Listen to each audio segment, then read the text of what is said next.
Have you ever had the experience of a day, not a dramatic day, not a day marked by any particular crisis or any particular achievement, simply an ordinary day moving through the ordinary requirements of an ordinary life, in which you became aware, at some point in the middle of it, that you had not once, across the entire span of the hours already elapsed, been actually present to your own experience? That you had been going through the motions of the day with a quality of attention that was pointed entirely outward, at other people's assessments of you, at other people's lives as the social media stream presented them, at other people's expectations of your behavior, at other people's definitions of what success looks like and what progress looks like and what the appropriate emotional register for the specific circumstances you were in looks like, and that in the entirety of the outward-pointing activity of the day's attention, there had been almost no moment of genuine contact with the actual interior of your own actual experience. With what you actually thought about the things you were doing, with what you actually felt about the direction your life was taking, with what you actually wanted, beneath the layer of what the surrounding social world had established as the things a person in your position and of your type should want. And have you noticed that this quality of day, the day in which the attention is entirely outward and the interior is entirely unattended, is not the exception in your life, that it is, in some significant measure, the rule, that the default mode of engagement with the experience of being alive, in the specific conditions of the specific contemporary world that the specific technologies and the specific social arrangements of the present moment have produced, is the mode of continuous outward orientation, of continuous monitoring of the external social field for the signals about one's position within it, one's adequacy relative to the standards it applies, one's standing in the eyes of the specific people whose assessments have been allowed to constitute the primary measure of whether the life being lived is a life being lived well? If that recognition is familiar, if the description of the outward-pointing, internally unattended day resonates not as a description of a bad day or an unusual day, but as a description of the ordinary texture of most days, then you have identified something that Yuval Noah Harari regards as among the most consequential and the most consistently under-addressed features of the contemporary human situation. Not a feature of individual psychology, not a personal failing of the specific people who experience it, not a symptom of some clinical condition that requires clinical intervention. A structural feature of the relationship between the contemporary social and technological environment and the human psychological architecture that inhabits it. A relationship that has been specifically organized through the combined operation of the evolutionary pressures that shaped that architecture and the contemporary systems that exploit what those evolutionary pressures produced, to keep the vast majority of the people navigating it in a state of almost continuous outward orientation. Almost continuous attention to the external social field and its signals, and almost continuous neglect of the internal reality whose genuine development is the prerequisite for everything that a genuinely human life is capable of producing. Harari's prescription for this condition is not a complicated one. It is, in its surface formulation, almost disarmingly simple. Focus on yourself. Stay silent. Two instructions that most people, upon first encounter, will immediately assimilate to the existing categories their psychological and cultural frameworks provide for them. Self-focus as selfishness, as the narcissistic preoccupation with one's own concerns at the expense of the genuine engagement with the world and with others that a genuinely ethical and genuinely connected life requires. Silence as passivity, as the withdrawal from the productive engagement with the social world that genuine contribution demands. Both of these assimilations are wrong. Both of them mistake the surface formulation for the deeper content that Harari's analysis is pointing toward.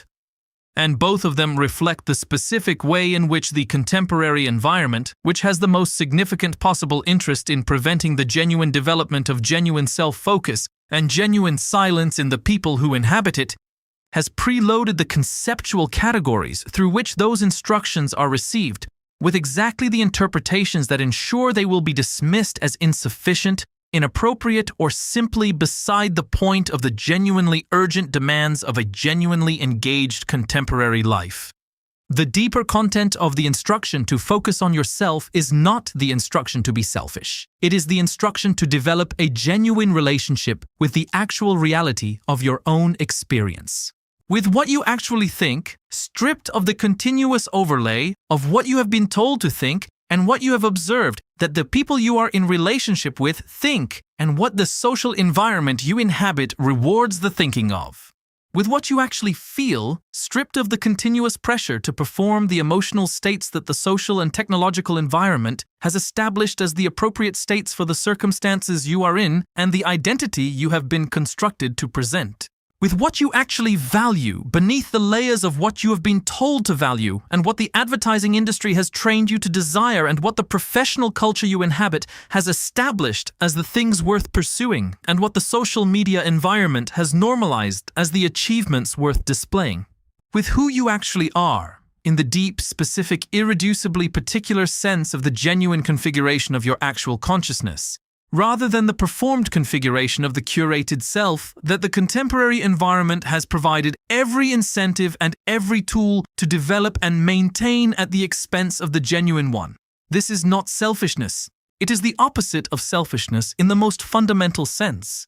Because the person who has not developed a genuine relationship with their own actual experience, who has not done the specific work of attending to the actual interior of their own consciousness, rather than the continuous management of its presentation to the exterior social world, is not a person who has more of themselves available for the genuine service of others and the genuine contribution to the collective project of navigating the present moment. They are a person who has less, whose capacity for genuine engagement with anything outside themselves is diminished by the absence of genuine engagement with themselves, whose relationships with others are conducted through the medium of the performed self rather than the genuine self, and are therefore systematically less real, less nourishing, and less capable of producing the specific quality of genuine human contact that both parties in a genuine relationship actually need.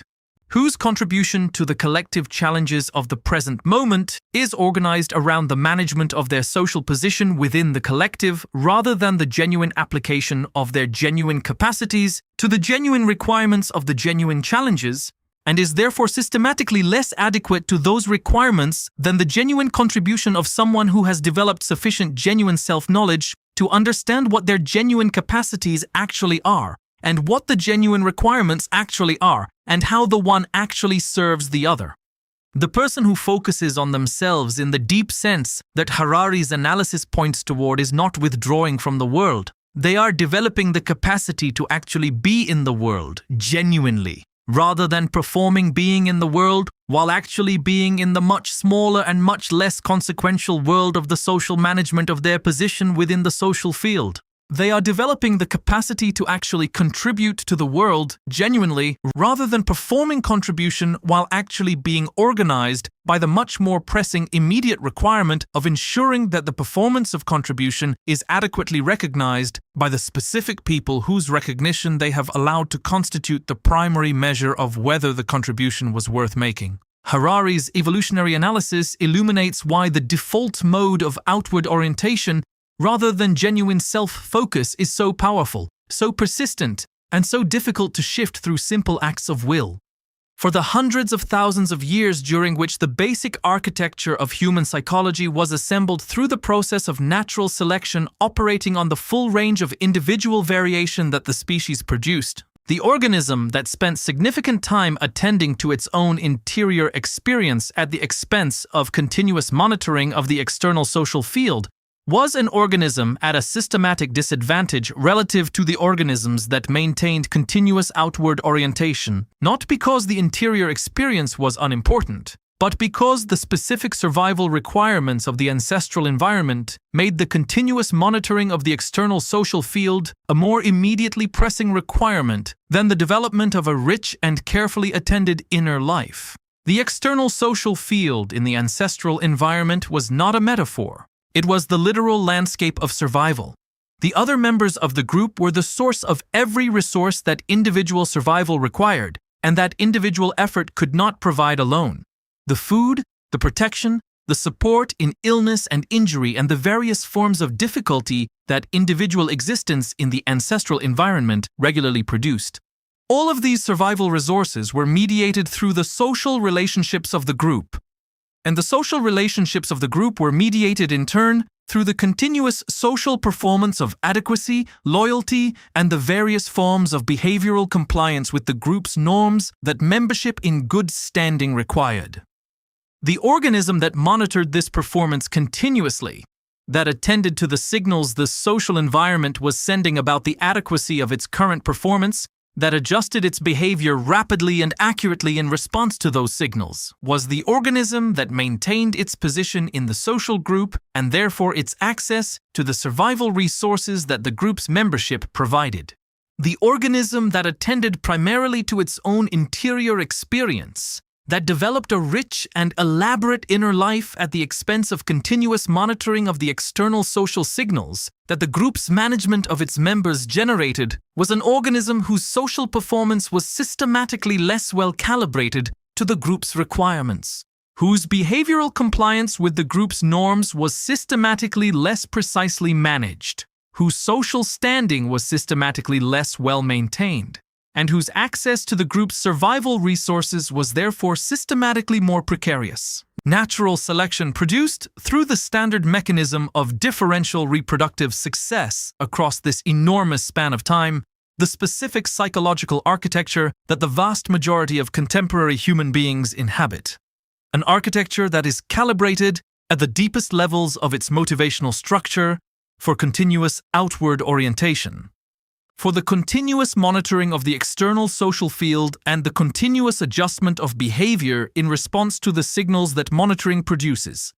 for the placement of the attention primarily on the exterior rather than the interior, because that placement was the placement that maximized the evolutionary fitness of the organisms that maintained it. This is the wiring that the contemporary environment did not create, but that the contemporary environment has built upon with extraordinary sophistication and extraordinary efficiency. The social media platforms that are organized around the continuous delivery of social signals about the adequacy of one's performance within the platform's social hierarchy did not create the human tendency toward continuous monitoring of the external social field. They identified that tendency, understood its specific mechanisms and its specific triggers, and built technological systems of extraordinary precision for the continuous activation of those mechanisms and the continuous delivery of those triggers in the service of the specific engagement objectives that the platform's business models require. They found the vulnerability that evolution had installed, and they engineered the most efficient possible machine for its continuous exploitation.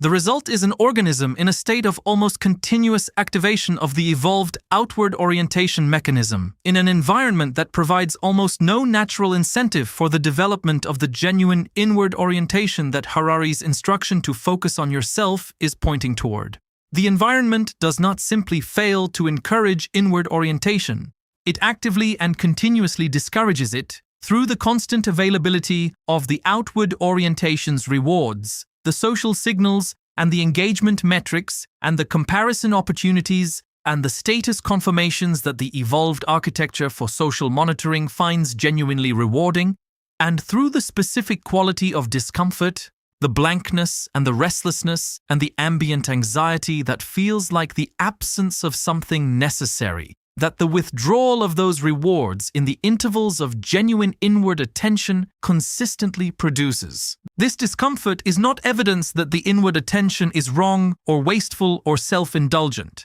It is evidence of the depth of the evolutionary conditioning that the outward orientation represents.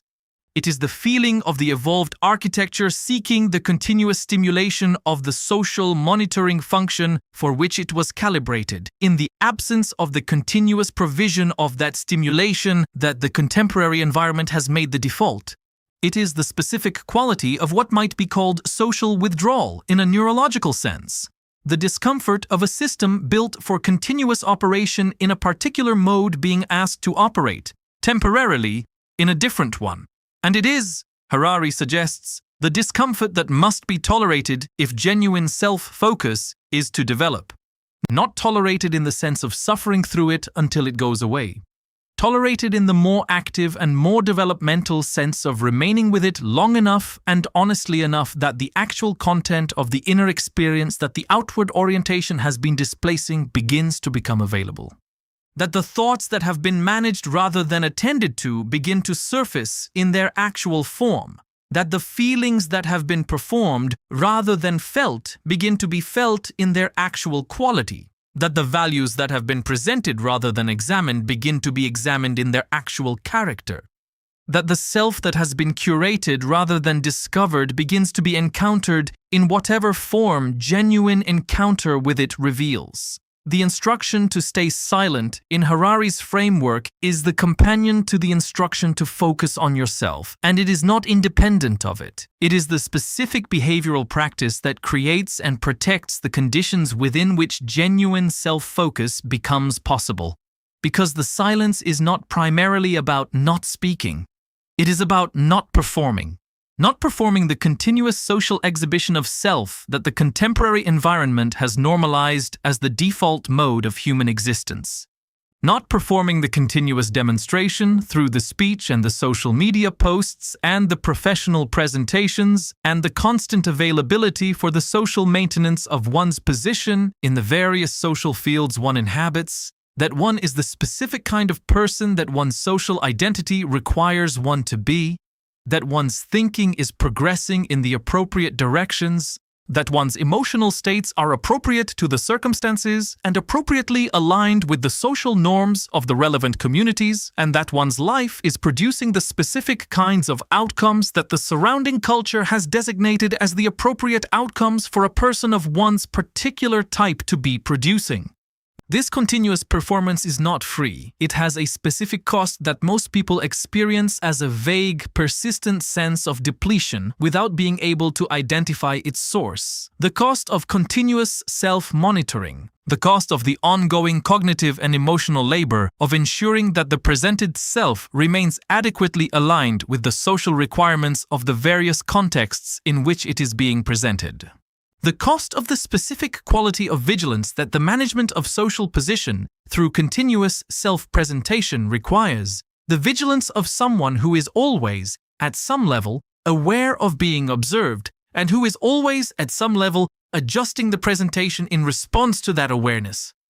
The cost, in other words, of the continuous maintenance of the performed self at the expense of the genuine self, which cannot be developed or attended to while the resources required for its development and attention are being consumed by the maintenance of the performance. The silence that Harari points toward is the silence that withdraws from this performance. Not completely and not permanently, because the genuine social engagement that a genuine human life requires is not the performance that the contemporary environment has substituted for it. Genuine engagement requires genuine presence, and genuine presence requires the capacity for genuine expression that the withdrawal from all expression would prevent. But the silence that creates the intervals in the performance within which the genuine self, unperformed and unmanaged and unaligned with any external requirement about what it should be, can be actually attended to, can be genuinely encountered, can be genuinely developed into something that is more fully its own, rather than remaining primarily the raw material for a performance calibrated for the audiences of the contemporary social world. The silence of not posting, not the silence of someone who has decided that social media is evil and should be abandoned as a matter of principled opposition to the attention economy. The silence of someone who has understood that the time spent crafting the post, managing the response to the post, monitoring the engagement metrics of the post, and adjusting the subsequent post in response to what the engagement metrics of the previous post revealed about the performance of the self that the post was presenting, is time and attention that is not available for the genuine encounter with the actual content of the actual experience that the post was being crafted to represent. The silence of someone who has realized that the lived experience and the performed experience of the lived experience are not the same thing and cannot be developed simultaneously, and who has chosen, at least for some significant portion of their time and their attention, to prioritize the lived experience over the performance of it. The silence of not explaining, not the silence of someone who withholds explanation as a strategy of social management, using the withholding of explanation as a tool of the social performance rather than as a genuine exit from it.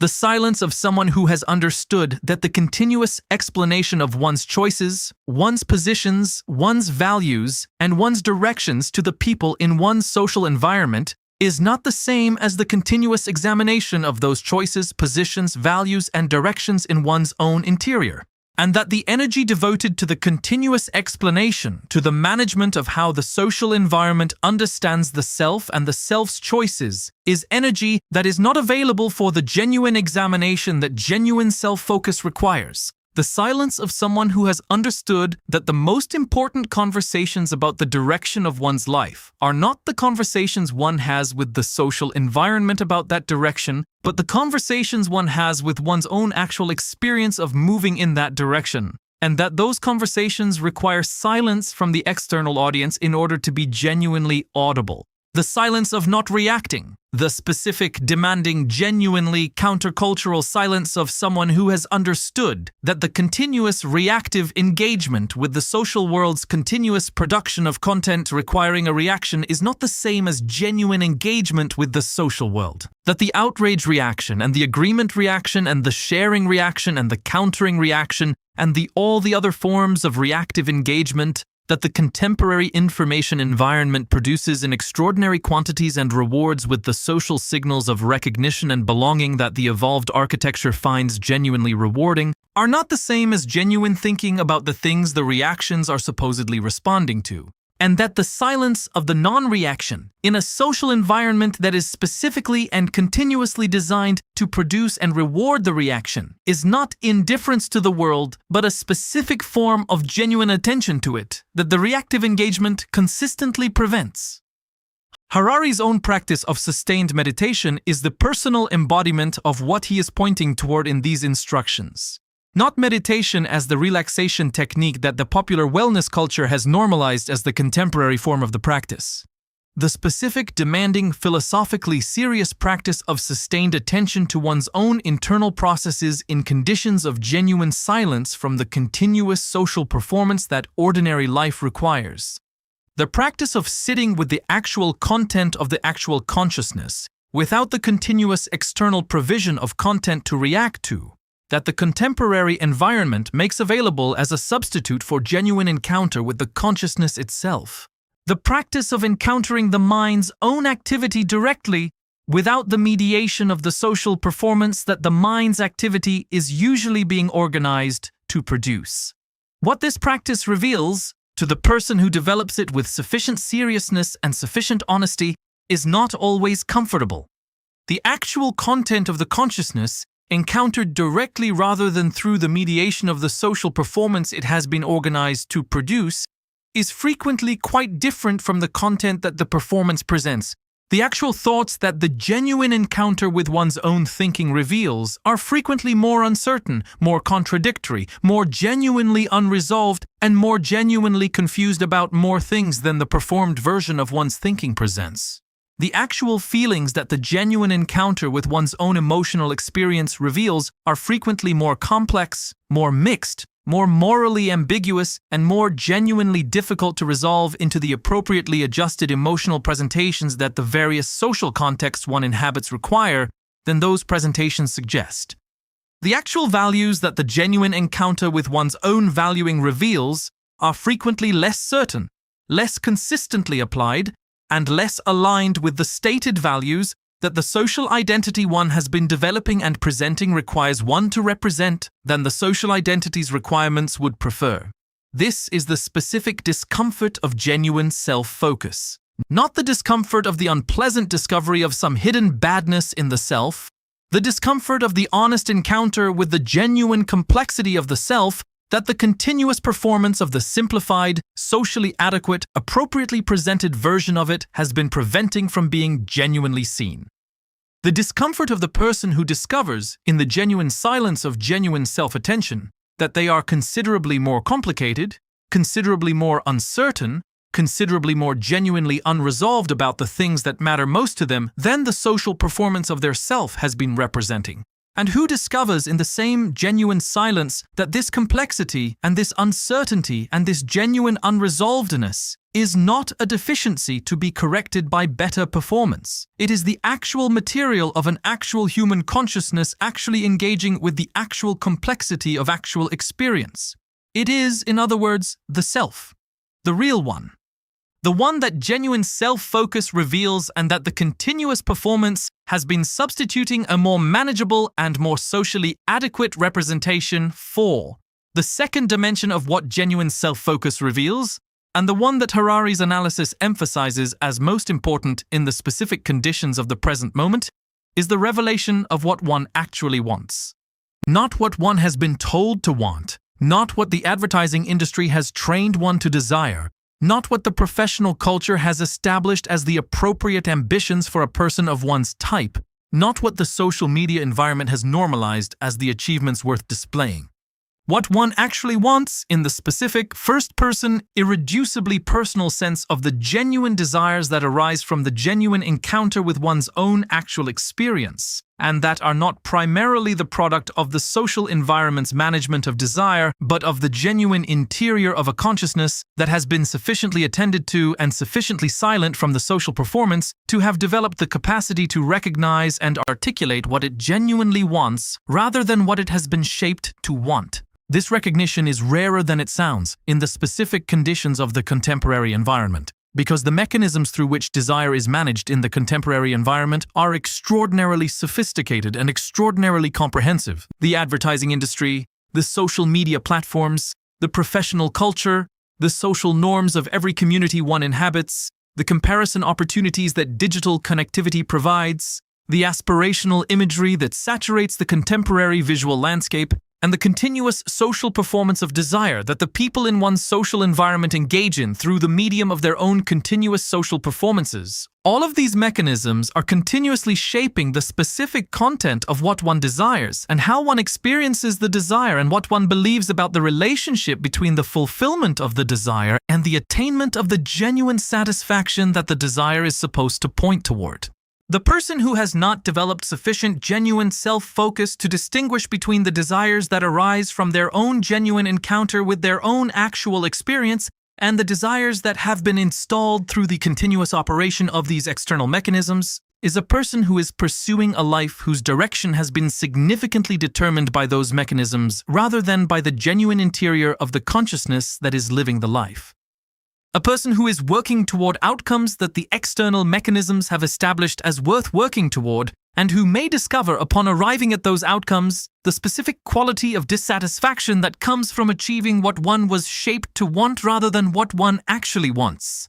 The dissatisfaction that reveals, in the specific quiet of genuine arrival at the genuine destination, that the destination was not genuinely the person's own, was not chosen from the genuine interior of a genuine self that had been genuinely attended to and genuinely understood,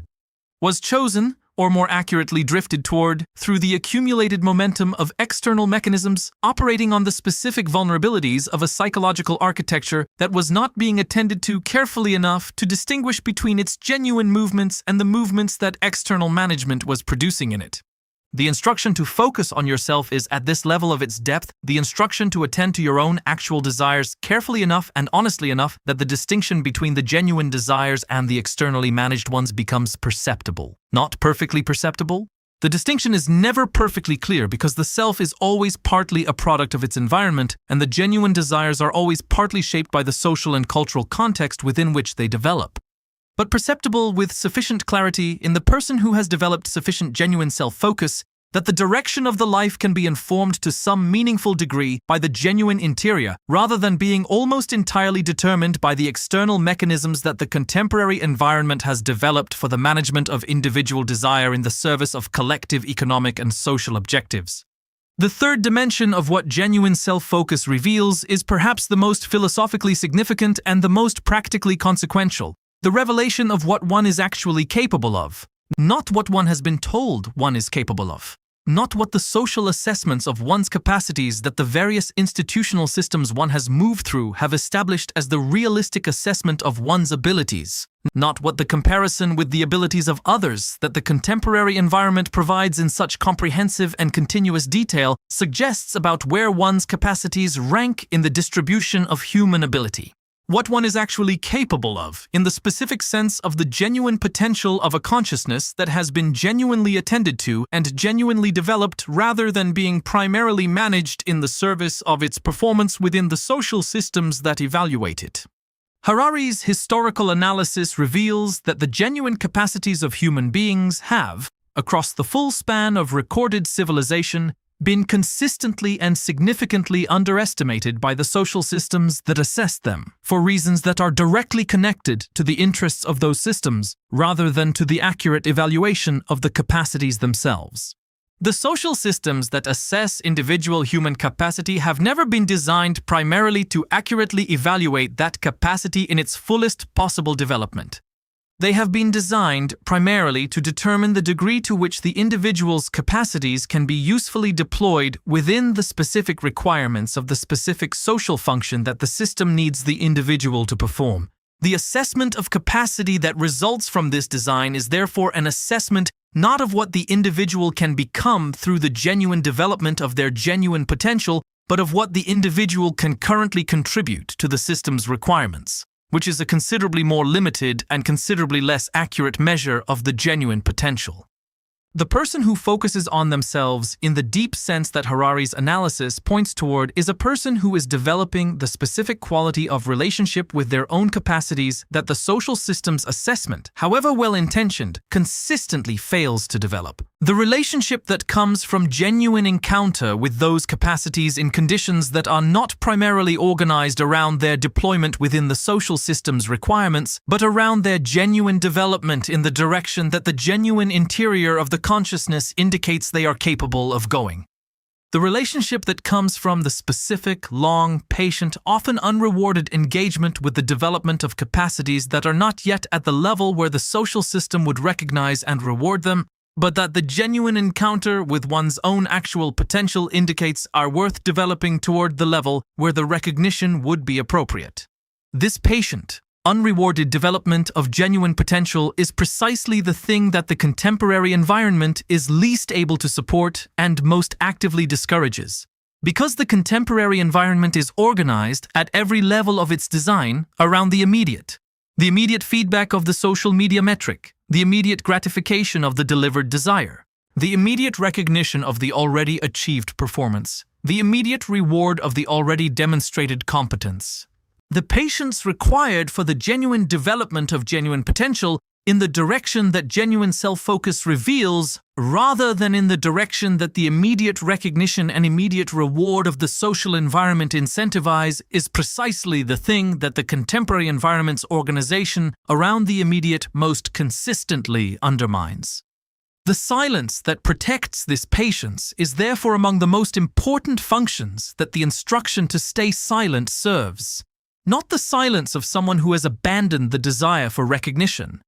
but the silence of someone who has developed sufficient clarity about the relationship between the recognition that the genuine development of genuine potential eventually produces and the recognition that the immediate performance of already adequate competence currently receives, to be willing to accept the interval between the current absence of the former and the current presence of the latter without abandoning the patient development that will eventually produce the former in favor of the continuous performance that will continue to produce the latter. The silence that protects the work in progress from the social environment's premature assessment of the work in progress. The silence that protects the developing idea from the social environment's demand for the completed and presentable position that the developing idea is not yet. The silence that protects the emerging understanding from the social environment's requirement for the confident expertise that the emerging understanding is not yet ready to perform. The silence that protects, in other words, the genuine process of genuine development from the continuous pressure of the social environment to convert that process prematurely into a performance adequate to the social environment's current requirements. This is the silence of the artist who does not show the unfinished work, not out of shame or insecurity or the excessive privacy of someone who cannot bear the vulnerability of being seen in process. Out of the specific understanding that the work in progress and the finished work are not the same thing and cannot be responded to in the same way, and that the premature exposure of the work in progress to the responses that it will receive from an environment calibrated for the finished work will produce effects on the work in progress that are systematically distorting of the work's genuine development. The comments that are appropriate responses to a finished work become, when applied to a work in progress, forces that pull the work in a direction determined by the commenter's aesthetic or intellectual framework, rather than by the genuine interior logic of the developing work itself. The recognition that would be appropriate acknowledgement of a completed achievement becomes, when applied to a work in progress, a social incentive to freeze the work at its current stage rather than to continue its development past the stage of current recognizability into the less recognizable but more fully realized stages that the genuine development of the work requires. This is the silence of the thinker who does not publish the developing thought, who has understood that the development of a genuine thought and the publication of a thought that is adequate to the current requirements of the social field of one's intellectual community are not the same activity and cannot be pursued simultaneously, and who has chosen, in the specific interval between the genuine development of the genuine thought and its readiness for the genuine engagement with the social field that publication represents, to protect that development with the silence that its genuine completion requires rather than to accelerate it toward the premature adequacy that the social field's continuous demand for publishable content incentivizes. This is the silence of the person who does not explain their choices until the choices have been genuinely made and genuinely understood by the person who made them, who has understood that the most important work of choosing, the genuine encounter with the actual values and the actual understanding of the actual situation that the genuine choice requires, is undermined by the continuous explanation of the choice to the social environment before the choice has been genuinely made from the genuine interior of the genuine self. Because the explanation offered to the social environment in the process of the choosing is not a neutral reporting of the process. It is a social performance that brings the social environment's assessments and preferences and expectations into the choosing process itself, changing the direction of the choosing toward outcomes that the social environment will find more recognizable, more acceptable, more aligned with its understanding of what a person of one's type should be choosing, rather than allowing the choosing to be genuinely guided by the genuine encounter with what the actual interior of the actual consciousness actually requires. The silence that allows the choice to be genuinely made before it is explained is therefore not a withdrawal from the genuine relationships that eventually deserve the genuine explanation. It is the protection of those relationships from the specific distortion that the premature explanation introduces. The protection of the relationship's access to the genuine choice of the genuine self rather than the socially adequate choice of the performed self that the premature explanation, by introducing the social environment into the choosing process, tends to produce. Harari's own account of how he has used both of these practices across the span of his intellectual life reveals something important about what they actually produce in the long run, as opposed to the short term of their social cost. The sustained meditation practice that constitutes his primary form of genuine self-focus has not produced in the long run of his intellectual development the disconnection from the social world and the intellectual community that the instruction to focus on yourself might suggest it would.